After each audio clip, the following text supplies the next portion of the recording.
औज़ु बिल्लाहि मिनश्शैतानिर्रजीम बिस्मिल्लाहिर्रहमानिर्रहीम। अस्सलामु अलैकुम नाज़रीन, अल्लाह सुब्हानहु व तआला ने किसी भी मखलूक को बेमकसद पैदा नहीं किया। हर मखलूक की पैदाइश में अल्लाह सुब्हानहु व तआला की हिकमत पोशीदा है। नाज़रीन, आज हम अल्लाह सुब्हानहु व तआला की मखलूक कव्वे के बारे में बात करेंगे कि अल्लाह सुब्हानहु व तआला ने कव्वे को क्यों पैदा किया। कव्वा लोगों से मानूस क्यों नहीं होता और ये घरों में क्यों नहीं रहता। जिस तरह कबूतर घरों में रहते हैं और लोगों से मानूस हो जाते हैं, लोग भी उनसे मोहब्बत करते हैं, इसी तरह लोग कव्वे से मोहब्बत क्यों नहीं करते। कव्वा हमेशा डरा हुआ क्यों रहता है। नाजरीन, आज हम बात करेंगे कि अल्लाह सुब्हानहु व तआला ने कुरान पाक में कव्वे का जिक्र क्यों फरमाया है। नाजरीन, इस दुनिया की हर चीज़ को अल्लाह सुब्हानहु व तआला ने हिकमत के साथ पैदा किया है। कोई भी चीज़ बेमकसद और बेमानी पैदा नहीं की गई और अल्लाह सुब्हानहु व तआला की हर मखलूक़ात में हमारे लिए निशानियाँ हैं, लेकिन हमें इन तमाम जानदारों की पैदाइश का मकसद मालूम ही नहीं। नाजरीन, कव्वा एक ऐसा परिंदा है जो सबसे ज़्यादा गुस्सा और खुददारी रखता है, और कव्वा जिस इंसान से एक मर्तबा चिढ़ जाए वो सारी ज़िंदगी उसे नहीं भूलता।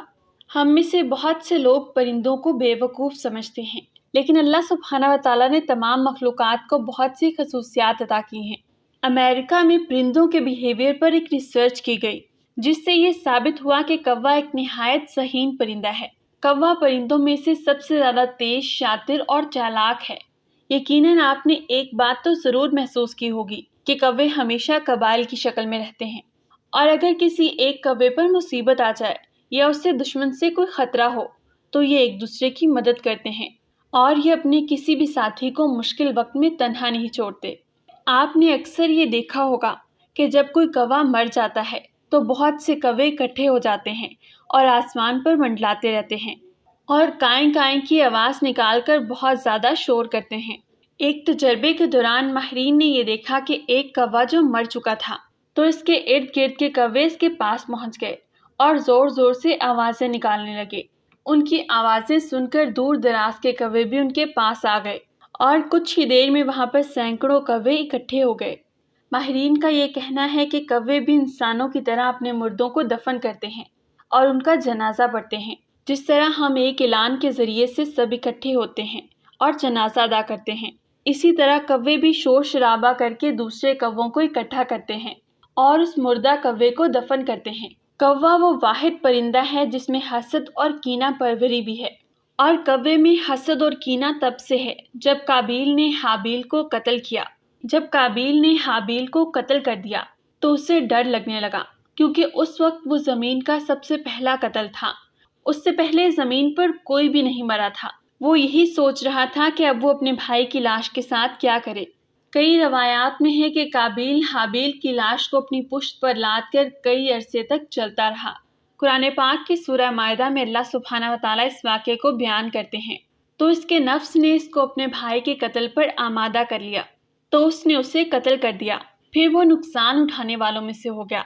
फिर अल्लाह सुब्हानहु व तआला ने एक कव्वा भेजा जो ज़मीन को रेत रहा था, ताकि वो उसे दिखा दे कि वो अपने भाई की लाश को कैसे छुपाए।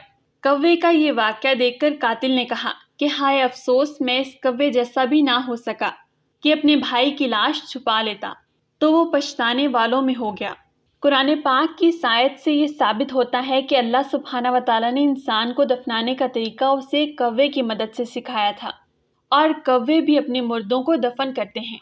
नाजरीन, अब हम बात करते हैं कि कव्वा हमेशा डरा हुआ क्यों रहता है। जिस तरह हमें कबूतर प्यारा लगता है, हम उसे अपने घरों में रखते हैं, हमें उससे उनसियत है, उस तरह कव्वे से उनसियत क्यों नहीं है, और हमेशा हम कव्वे से नफरत क्यों करते हैं।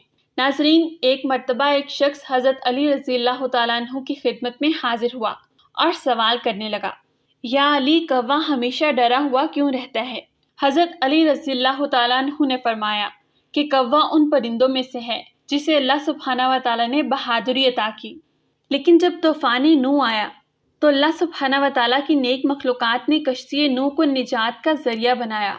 हज़रत नूह अलैहिस्सलाम की कश्ती ऊपर से पूरी तरह से ढकी हुई थी, ताकि बारिश और तूफ़ान का पानी अंदर दाखिल ना हो सके। लिहाजा जब तूफ़ान थम गया तो कश्ती के चारों तरफ पानी ही पानी था।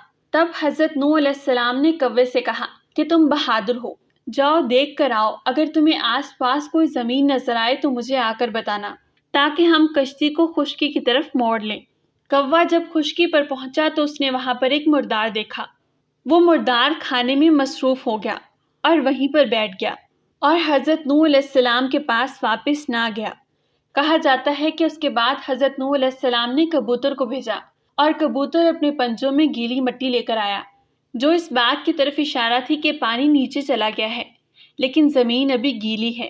اور یوں حضرت نوح علیہ السلام کا حکم ماننے کی وجہ سے اللہ سبحانہ و تعالیٰ نے کبوتر کو انسانوں سے مانوس کر دیا اور اس کے لیے انسانوں کے دلوں میں محبت رکھ دی، جبکہ نبی کا گستاخ پرندہ کوا ہمیشہ ڈرا ہوا رہتا ہے اور انسان بھی اس سے کچھ خاص پسند نہیں کرتے۔ میں امید کرتی ہوں کہ میری آج کی ویڈیو آپ کو پسند آئی ہوگی۔ انشاءاللہ ایک نیکسٹ ویڈیو میں ایک نئے ٹاپک کے ساتھ پھر سے حاضر ہوں گی، تب تک کے لیے اللہ نگہبان۔